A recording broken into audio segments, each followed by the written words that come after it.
Hello friends, welcome back. I am Vivek Singhal from tradingwithvivek.com। और आज हम बात करने वाले हैं गौतम अदानी जी के बारे में। गौतम अदानी जी अभी हाल फिलहाल में second richest man in the world बन गए थे, लेकिन फिलहाल वो थर्ड नंबर पर वापस आ गए हैं। Bernard and family second number पर आ गई है और सबसे टॉप पर हैं यहां पर एलोन मस्क, जो टेस्ला एंड स्पेसएक्स के मालिक हैं। यहां एक बातें बार बार निकल कर आती हैं और काफी लोगों के माइंड में डाउट रहता है कि गौतम अदानी जी वर्ल्ड्स नंबर 1 बन पाएंगे या नहीं बन पाएंगे, और बनेंगे तो वहां क्या वो रुक पाएंगे, क्योंकि कंपनी के ऊपर इतने डेट्स हैं। कंपनीज की जो वैल्यूएशन है that is trading above 100 PE, और सभी कंपनीज का ये हाल है। तो विवेक भाई, आपका क्या कहना है? तो मेरा मत यहां पर बिल्कुल साफ है कि गौतम अदानी जी वर्ल्ड नंबर 1 भी बनेंगे, बहुत जल्दी बनेंगे, और वहां पर बने भी रहेंगे। That is the power of India, जो यहां पर एक अपॉर्चुनिटी है बड़ी सी। लेकिन ये बातें बोलने के लिए हमारे पास कुछ बेस होना चाहिए, और उस बेस को हम पूरी कैलकुलेशन के साथ यहां पर मैं आपके सामने रखने वाला हूं, जिससे आपको थोड़ी सी क्लैरिटी आएगी कि why Gautam Adani will become world's number 1 and stay there for a longer period of time, maybe for many decades. तो उस बात को चेक करने के लिए एक बार देखते हैं, और मैं आपको सारी चीजें यहां पर क्लियर करता हूं। तो सबसे पहले जैसे मैंने यहां पर एक एक्सेल शीट बनाई है, और उस एक्सेल शीट के साथ मैं आपके सामने यहां पर कुछ डेटा सामने रखने वाला हूं, और उस डेटा को देखते हुए सारी चीजें यहां पर क्लियर हो जाएंगी। तो ये फिगर्स मैंने यहां पर पिक की हैं, जो कंपनी जो अदानी ग्रुप की टोटल कंपनीज हैं, ये टोटल मिलाकर यहां पर 7 कंपनीज हैं। Adani Transmission, Adani Total gas, Adani Enterprises, Adani green energy, Adani port, Adani Wilmar and Adani power and Adani Wilmar. Second, मैंने यहां पर क्या किया, जो कंपनी की करंट मार्केट कैपिटलाइजेशन है, मैंने उस नंबर को पिक किया, और ये सारे ही नंबर्स आप वेरीफाई कर सकते हो screener.in से। For example, Adani Enterprises Limited market capitalisation 4,22,051 crore. I have mentioned the same figure 4,22,051 crore. Adani Enterprises, Adani Transmission, Adani Total Gas, सबकी मैंने यहां पर मार्केट कैपिटलाइजेशन को मेंशन किया। This is the latest data as of now. Then promoters की होल्डिंग इन companies में कितनी है, मैंने इस चीज को मेंशन किया। प्रमोटर की होल्डिंग हमारी एज ए होल, प्रमोटर की होल्डिंग पहले मैंने यहां पर पिक किया है, और पिक करने के बाद में जो प्रमोटर्स के पास शेयर होल्डिंग टोटल वैल्यू निकल कर आती है, वो 14,80,000 करोड़ के आसपास निकल के आती है। इसको मैंने यूएसडी बिलियन डॉलर में कन्वर्ट किया। अगर हम इंडियन करोड़ रुपीस को यूएसडी बिलियन डॉलर में कन्वर्ट करना है, तो 8,000 से यहां पर अगर हम डिवाइड करते हैं, और मैंने ये फिगर कहां से ली कि यूएसडी आईएनआर रेट आज की डेट में 80 रुपीस के आसपास है, 79.69 है। I have taken the 80 rupees. को ये ना कहे कि विवेक भाई आपने जानबूझकर इनकी वैल्यूएशन बढ़ाने की कोशिश कर रहे हो, तो मैं कुछ नहीं कर रहा हूं, मैं सिर्फ यहां पर फिगर सामने रख रहा हूं, और ये एक गर्व की बात होने वाली है। सो यहां 42 निकल कर आई जब मैंने इसको कैलकुलेट किया, और कैलकुलेट करने के बाद में टोटल जो होल्डिंग की वैल्यूएशन निकल कर आती है प्रमोटर्स के पास, दैट इज 185 बिलियन डॉलर। और आज की डेट में अगर हम देखने लगे, गौतम अदानी जी के पास फोर्ब्स की जो रियल टाइम बिलियनियर लिस्ट होती है उसके हिसाब से थर्ड नंबर पर है, और उनके पास 152.2 बिलियन डॉलर हैं, जबकि एलन मस्क के पास 273 बिलियन डॉलर है। तो यहां से जो एलन मस्क तक का गैप है that is 80 billion dollar. This is not a small amount. ये आप इतनी अमाउंट मानकर चलो, ऑलमोस्ट जितने हमारे मुकेश भाई के पास सारी टोटल वेल्थ है। यानी कि एक मुकेश भाई और गौतम अदानी भाई दोनों मिलकर, हम दोनों मिलकर यहां पर एलोन मस्क को बीट कर सकते हैं। लेकिन यहां पर मेरे हिसाब से गौतम अदानी अकेले ही उनको बीट कर पाएंगे। हम आगे बढ़ते हैं, सारी कैलकुलेशन में आपको दिखाता हूं। उसके बाद में मैंने क्या किया यहां पर कि जो प्रमोटर्स हैं, प्रमोटर्स में बाकी भी लोग होते हैं, वो सिर्फ और सिर्फ यहां पर सारा ही पैसा अदानी जी के पास नहीं है। प्रमोटर ग्रुप में बाकी भी लोग हैं, जैसे फॉर एग्जांपल हम अदानी एंटरप्राइजेस की ही बात करते हैं, और नीचे शेयर होल्डिंग में जाते हैं। शेयर होल्डिंग में जाकर हम प्रमोटर्स के ऊपर क्लिक करते हैं, और यहां पर फर्दर डिटेल में जाते हैं। तो मैंने गौतम अदानी जी के पास सिर्फ उन एसेट्स को ऐड किया जहां पर गौतम या फिर अदानी, इन दो में से कुछ मेंशन है। For example, in this particular company 55% is with Shri Gautam Adani and 8.73% is with Adani trend line LLP. और उसके बाद जो नीचे है, क्योंकि यहां पर ना तो अदानी लिखा है और ना ही यहां पर गौतम अदानी लिखा है, तो मैं ये मानकर चल रहा हूं कि इनमें शेयर होल्डिंग अदानी जी की नहीं है। एक बार इस चीज को मानकर चलते हैं, और एक्चुअल में शायद फैक्ट भी यही है। आगे भी कैलकुलेशन इसी तरह से की गई होगी जो फोर्ब्स ने की है। तो ये जब हम कैलकुलेशन करते हैं, मैंने यहां पर 73.87% में से अदानी जी की होल्डिंग कितनी है उस चीज को मेंशन किया। So this is 65.40%। Then Adani Total Gas में टोटल प्रोमोटर्स की हिस्सेदारी कितनी है 74.8, लेकिन अदानी जी की कितनी है 37.38। सेम अदानी एंटरप्राइजेस में 72% है, 64% अदानी जी के पास है, एंड सो ऑन। तो ये चीजें मैंने यहां पर मेंशन कर ली। नाउ कैलकुलेशन के बेस पर मैंने यहां पर फाइंड आउट किया कि जो मार्केट कैपिटलाइजेशन है उसमें अदानी जी की कितनी होल्डिंग है, और उसको यूएसडी बिलियन डॉलर में मैंने कैलकुलेट किया, तो ये फिगर निकल कर आती है 140 बिलियन डॉलर। लेकिन फोर्ब्स की लिस्ट के हिसाब से कितना फिगर है, फोर्ब्स की लिस्ट के हिसाब से this figure is 152 billion dollar. तो जो गैप है वो गैप कहां पर है, शायद वो गैप उन कंपनीज से है जो लिस्टेड नहीं हो, और मे बी ये गैप इस तरीके से हो जो मैंने प्रोमोटर्स ग्रुप में थोड़ी सी कंपनीज छोड़ दी हैं, उनमें से कुछ हिस्सेदारी अदानी जी के पास हो जो एक्सटेंसिव वर्किंग फोर्ब्स ने कर रखी हो, या फिर जैसे Ambuja cement and ACC cement को अभी हाल फिलहाल में परचेज किया है तो उसकी वैल्यूएशन भी यहां पर क्लब होकर आ गई हो, या फिर कुछ कंपनीज ऐसी हो जो अभी लिस्ट नहीं हुई हैं लेकिन वो फोर्ब्स की कैलकुलेशन में है, जिसकी वजह से यहां पर 12 बिलियन का ये गैप फिल हो जाता है। तो मैं ये मानकर चल रहा हूं कि 12 बिलियन का गैप फिल हो जाएगा इस तरीके से। नाउ यहां पर मैंने अब जो सेकंड पॉइंट हमारा निकल कर आता है कि विवेक भाई ये बहुत ज्यादा हाई पीई पर ट्रेड करती हैं, तो उनका पी रेशो क्या है। मैंने सभी का यहां पर पी रेशो मेंशन भी किया, और मेंशन करने के बाद में देखा कि Adani transmission is trading at 487 PE, Adani Gas is trading at 770 PE, Adani Enterprises 435 PE, and Adani Green Energy 738 PE. But here are two companies, those are trading at a very low valuation. Adani Port Adani Port is trading at 40 PE and Adani Power is trading at 15 PE. Adani Wilmar is trading at a normal PE according to Adani Group companies. Otherwise 116 is not a normal PE. लेकिन हम मानकर चल लेते हैं, और यहां पर पूरी कैलकुलेशन में इसकी वेटेज भी बहुत कम है, सच बिकॉज अदानी ग्रुप के पास मींस अदानी फैमिली के पास सिर्फ और सिर्फ $5 बिलियन की हिस्सेदारी है अदानी विलमार में, उससे ज्यादा नहीं है। जो मेजोरिटी है वो मेजोरिटी फर्स्ट 4 कंपनीज में है, Adani Transmission, Adani Gas, Adani Enterprises, Adani Green, and then port की वैल्यूएशन सिर्फ यहां पर 40 पीई है, और अदानी पावर की वैल्यूएशन सिर्फ और सिर्फ 15 के पीई पर है।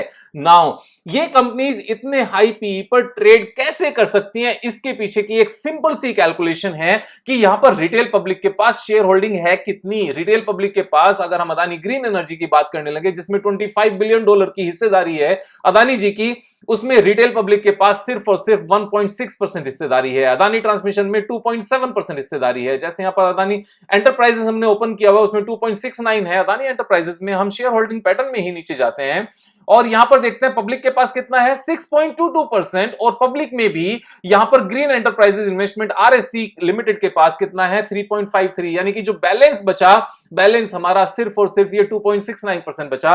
अब जो बैलेंस है, जो ये इतनी छोटी सी क्वांटिटी है, आप समझकर चलो कि जिन लोगों के माइंड में ये डाउट रहता है कि ये कंपनी अदानी ग्रुप कभी भी कोलैप्स हो सकता है, तो कोलैप्स करेगा कौन? यहां पर कोई भी शेयर को, कोई भी कंपनी के स्टॉक को मार्केट में कोलैप्स करने के लिए, ध्यान से समझना इस बात को, किसी भी कंपनी के शेयर प्राइस को कोलैप्स करने के लिए उसमें सेल ऑफ आना जरूरी है अच्छी खासी क्वांटिटी में। यहां पर सेल ऑफ करेगा कौन? यहां पब्लिक के पास शेयर्स ही नहीं है। आप ये देखो अदानी ग्रीन एनर्जी के रिटेल पब्लिक के पास सिर्फ और सिर्फ 1.6% हिस्सेदारी है, और ये 1.6% हिस्सेदारी जब हम यहां पर देखते हैं, मैं आपको एक और फर्दर बात बताता हूं। ग्रीन एनर्जी की हम बात करते हैं, अदानी ग्रीन एनर्जी, और अदानी ग्रीन में हम जब सबसे नीचे जाते हैं शेयर होल्डिंग पैटर्न में, वहां जाकर जब हम देखते हैं रिटेल पब्लिक के पास कितना है 22.61%, उसमें से यूनिवर्सल ट्रेड के पास 16%, एक्मे ट्रेड के पास 3.55%, green energy investment holding RSC limited के पास 1.26%, बैलेंस कितना बचा 1%, ओनली 1%, और ये 1% भी शायद यहां पर किसी 2-3 लोगों के पास हो। How do we know? हमें कैसे पता चलेगा? क्यों? क्योंकि यहां पर सिर्फ और सिर्फ इस सेक्शन में जो पब्लिक वाला सेक्शन है, यहां सिर्फ उन्हीं की परसेंटेज आती है जिन लोगों के पास 1% से ज्यादा हिस्सेदारी होती है। से फॉर एग्जांपल, अगर यहां पर जो टोटल 1.6% हिस्सेदारी, जिसकी कोई नाम नजर नहीं आया कि किसके पास है, अगर ये हिस्सेदारी 2 लोगों के पास है 0.8% एंड 0.8%, तो उसका नाम वहां नहीं आएगा और पूरी कंपनी अपने कंट्रोल में है। So all these Adani group companies are in the strong hands. यहां पर कोई जब बेचेगा ही नहीं और सिर्फ एक की पॉकेट से दूसरी पॉकेट में माल भरते हुए ऊपर की तरफ ले जाएंगे, तो ये शेयर होल्ड, ये पी रेशो, क्या इससे ज्यादा भी पी रेशो सस्टेन रह सकता है, मेंटेन रह सकता है, ये कोलैप्स करने वाली नहीं है। लेकिन क्या हमें इनमें इन्वेस्ट करना चाहिए? मैं ये बात बिल्कुल नहीं कह रहा हूं। आज की इस वीडियो में मेरा यहां पर इन्वेस्टमेंट से कोई लेना देना नहीं है, मैं सिर्फ आपको कैलकुलेशन करके बता रहा हूं why Adani, Gautam Adani ji will become the world's richest man and will sustain there. क्यों? क्योंकि उनकी कंपनीज को सेल करने वाला कोई है ही नहीं, कोई बचेगा ही नहीं, कोई है ही नहीं। एक्चुअली में बचेगा क्या? कोई है ही नहीं। उसके बाद में यहां पर बात आती है अदानी पोर्ट की। तो अभी जब ये सारी कैलकुलेशंस के बेस पर तो 140 बिलियन 152 बिलियन बैठता है विवेक भाई। एंड जो यहां पर सबसे ज्यादा पैसा जिनके पास है वो किनके पास है? एलोन मस्क के पास है। एलोन मस्क के पास कितना है? 273 बिलियन डॉलर। अब जो 273 बिलियन डॉलर की फिगर है, this is a big figure. Now इसको अचीव कैसे किया जाए? जो ये गैप है, और ये गैप कितना है? ये गैप हमारा निकल कर आता है 152 minus 273 billion dollar, 121 billion dollar का गैप निकल कर आता है। मैं यहां पर एक चीज मानकर चलता हूं कि कौन सी कंपनीज यहां पर किस तरह से ग्रो करेगी और उसके रिजल्ट्स क्या निकलेंगे, ये भी मैं आपको बता देना चाहता हूं। कि मैं मानकर चल रहा हूं प्रोपोज्ड यूएसडी बिलियन डॉलर्स की मैंने कैलकुलेशन की, मैं मानकर चल रहा हूं कि Adani transmission will remain at the same level, जो 37 बिलियन डॉलर की यहां पर इनकी होल्डिंग है। यानी कि मार्केट कैपिटलाइजेशन यहीं रुकेगी, शेयर प्राइस यहीं रुका रहेगा जब तक ये और ऊपर नहीं जाते। मींस इनकी रैंकिंग ऊपर जाएगी, किसकी? अदानी जी की, लेकिन कंपनी में शेयर होल्डिंग उतनी है और ये कंपनी का स्टॉक प्राइस नहीं भी बढ़ेगा। मैं ये मानकर चल रहा हूं 487 है, कोई यहां पर शेयर प्राइस नहीं बढ़ रहा है, अदानी गैस का भी नहीं बढ़ रहा है। So I am taking the same number of billion dollar. 37 के सामने 37, 18 के सामने 87, 18 के सामने 18, 34 के सामने 34, 25 के सामने 25। So now what I am doing, जहां पर 40 का पीई है, ये 400 का पीई होगा। नाउ इनकी तैयारी है, इनका चलने का यहां पर प्रिपरेशन हो रही है, और वो प्रिपरेशन साफ साफ नजर भी आती है। कैसे? यहां पर रिटेल पब्लिक के पास कितना है? 4.65%। और 4.65% को जब हम यहां पर पोर्ट में जाते हैं, अदानी पोर्ट में, और नीचे जाकर देखते हैं कि कौन सी तैयारी है, जो साफ साफ नजर आती है। आप यहां पर देख सकते हो रिटेल पब्लिक के पास जून क्वार्टर में कितने परसेंट हिस्सेदारी थी? 5.62। उसके बाद कितनी रह गई? 5.02। उसके बाद 4.99, 4.84, 4.65। रिटेल पब्लिक से सारा माल लिया जा रहा है। यहां पर आप इस बात को ध्यान से देखो, रिटेल पब्लिक के पास कुछ नहीं बच रहा है। और जब रिटेल पब्लिक के पास होगा नहीं, ये सारा का सारा स्ट्रॉन्ग हैंड्स में चला जाएगा। And where it is going? This is going with the promoters. Promoters are consistently buying in every next quarter. क्यों? क्योंकि जब ये पब्लिक के पास रहेगा नहीं, तो इस कंपनी को अगर 400 के पी पर चलाना है, हु विल स्टॉप यार? And this is a monopoly business in India. India is a growing economy. जो यहां पर ट्रांजिशन है, जो ट्रांजैक्शंस हैं, और जो मूवमेंट ऑफ गुड्स है from one country to another country, import and export, this is going to be manifold. और इसके मैनीफोल्ड होने के रीजंस भी हैं। In last few months, few quarters, India ने काफी कंट्रीज के साथ फ्री ट्रेड एग्रीमेंट साइन किए हैं, और कुछ के साथ अंडर प्रोसेस हैं। जैसे ये फ्री ट्रेड एग्रीमेंट साइन होते हैं, तो एक दूसरी कंट्री के साथ यहां पर जो फ्लो है ट्रेड का, जो गुड्स का जो आना जाना है, इंपोर्ट एक्सपोर्ट है, वो बढ़ जाता है। और वो बढ़ेगा तो यहां पर कहां पर जाएगा? किसके पोर्ट पर उतरेगा? क्योंकि इनके 14 पोर्ट्स हैं, 14 या 13 पोर्ट्स हैं। अदानी पोर्ट्स की जो मैंने वीडियो बनाई हुई है, उसमें सारी चीजें डिस्कस की हुई हैं। अगर ये 400 मींस यहां से 10 टाइम्स होता है, और 10 टाइम्स होना यहां पर अदानी ग्रुप कंपनीज के लिए कितनी बड़ी बात है, मैं एक बार आपको बता देता हूं। अदानी एंटरप्राइजेस की बात कर लेते हैं, जो रिसेंटली अभी चलना शुरू हुआ था, और रिसेंटली चलने के बाद ये कहां तक पहुंचा, एक बार चार्ट को आने देते हैं। यस, चार्ट आ गया है। और वहां तक पहुंचने में कितना टाइम लगा? अगर हम मार्च 20 से बात करें, हम प्री पेंडेमिक की बात करते हैं, फैब 20 से, और फैब 20 से अभी तक ये कितने गुना हो गया है? ये यहां पर 13 टाइम्स हुआ है, 13.56 टाइम्स, 13 गुना हुआ है। और जो बाकी स्टॉक्स हैं, मींस 2 इयर्स में 13 टाइम्स। और क्या उस टाइम पर ये सस्ता था? क्या उस टाइम पर महंगा था? यहां पर महंगे सस्ते की बात ही नहीं है, यहां पॉइंट कुछ और है। यहां पर ये कंपनी जो आज की रेट में 2 लाख करोड़ रुपीस की है, इसको 20 लाख करोड़ की होने से कौन रोकेगा? यहां पर बात ही आती है, विवेक भाई ऐसे मजाक कर रहे हो, तो ऐसे मजाक कर रहे हैं तो फिर एक बार जो टोटल गैस है, टोटल गैस को भी आप एक बार देख लो ना कि कितने वैल्यूएशन पर है। 4 लाख करोड़ की कंपनी है, और 4 लाख करोड़ की कंपनी में कंपनी के पास अपना पैसा है, वो कितना है बैलेंस शीट में? सिर्फ और सिर्फ 2400 करोड़, 2100 करोड़।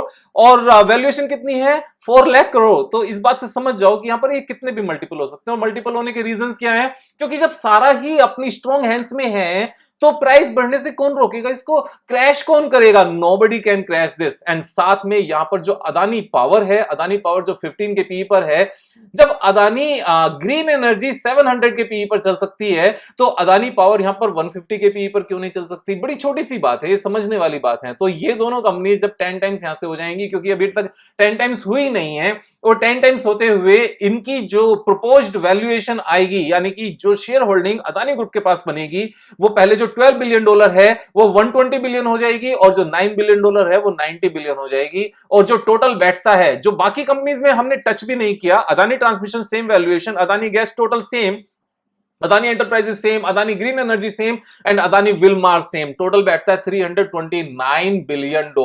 और यहां पर जो एलोन मस्क है, एलोन मस्क के पास कितना है, $273 बिलियन है। अब बात आती है विवेक भाई इतनी हाई वैल्यूएशंस यहां पर सस्टेन करती हैं क्या, तो मैं आपको एक छोटी सी फिगर दिखाना चाहता हूं। जो ये बड़े बड़े लोग हैं, Jeff Bezos and Elon Musk, क्या इनकी कंपनी के वैल्यूएशन 10 के पीई पर ट्रेड कर रही है, या इनका भी ऐसा ही हाल है? और अगर इनका भी ऐसा ही हाल है, फिर गलत क्या है यहां पर? अगर हम टेस्ला की बात करने लगे, हम एक बार टेस्ला के नंबर्स को यहां पर चेक करते हैं, क्योंकि यहां इस भूल में सब लोग रहते हैं, विवेक भाई ये वैल्यूएशंस हैं, ये क्रैश हो जाएगा, फट जाएगा, और पता नहीं किस रीजन से यहां पर ये सस्टेन्ड है। तो हम इसकी एक बार वैल्यूएशन चेक करते हैं, फाइनेंशियल्स पर जाते हैं टेस्ला की, और टेस्ला की वैल्यूएशन जब हम देखते हैं यहां पर $950 बिलियन की मार्केट कैपिटलाइजेशन है।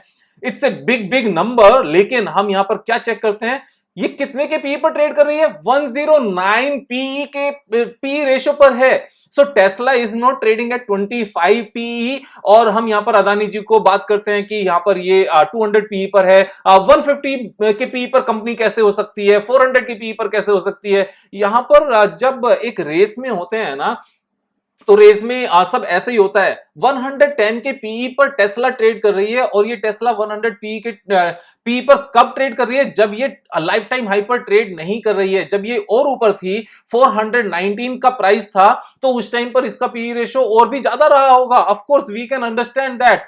सेम ही चीज हम एक बार Amazon की भी बात करते हैं। Amazon इनकॉर्पोरेशन जो लाइफ टाइम हाई से काफी नीचे चल रहा है, और काफी नीचे मींस अच्छा खासा नीचे है। कितना नीचे है लाइफ टाइम हाई से, एक बार अगर हम कैलकुलेट करने लगे, मैं यहां पर एक बार आपको ये सारे मिथ हैं जो बस्ट मैं आपके सामने कर रहा हूं। दिस इज ट्रेडिंग 35% लोअर, आप समझो। और यानी कि जब ये लाइफ टाइम हाई पर था, तो कितने परसेंट करंट प्राइस से ऊपर था? करंट प्राइस से ये ऑलमोस्ट 53% ऊपर था। और अगर हम इसकी पी रेशियो चेक करने लगे, तो एक बार इसकी भी पी रेशियो चेक कर लेते हैं। Amazon Corporation is trading at 113 PE। आप समझो 113 PE पर है, और ये कब है? अगर इसको लाइफ टाइम हाई के पीई पर देखा जाए, तो ये लाइफ टाइम हाई पर 50% हमने देखा ना कि 52% बढ़ा हुआ था। सो 113 पे अगर 50% ऐड कर दें, then this will be 165 PE।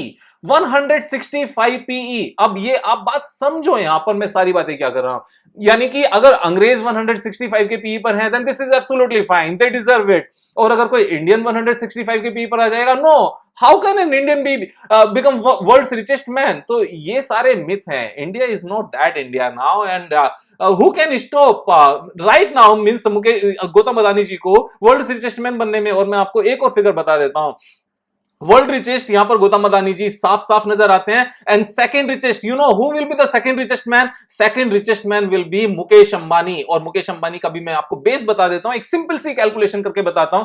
यहां पर मुकेश अंबानी कितने बिलियन डॉलर के मालिक हैं? 91 बिलियन डॉलर के। और मुकेश अंबानी जी की जो कंपनी है यहां पर रिलायंस इंडस्ट्रीज, वो कितने के पीई पर चल रही है? जस्ट 26 के पीई पर। आप ध्यान से समझो, जस्ट 26 के पीई पर।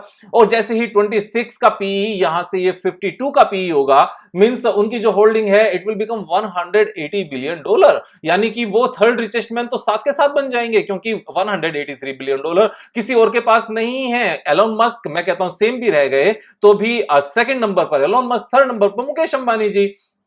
तो इसमें डाउट कहां पर है? मुझे यहां पर कोई डाउट नहीं है। और मैं एक और बात बता देना चाहता हूं आपको, जहां तक टेस्ला के और ऊपर बढ़ने की बात है कि टेस्ला भी तो यहां पर ग्रो करेगी, तो अगर टेस्ला ग्रो करेगी तो क्या रिलायंस इंडस्ट्रीज ग्रो नहीं करेगी?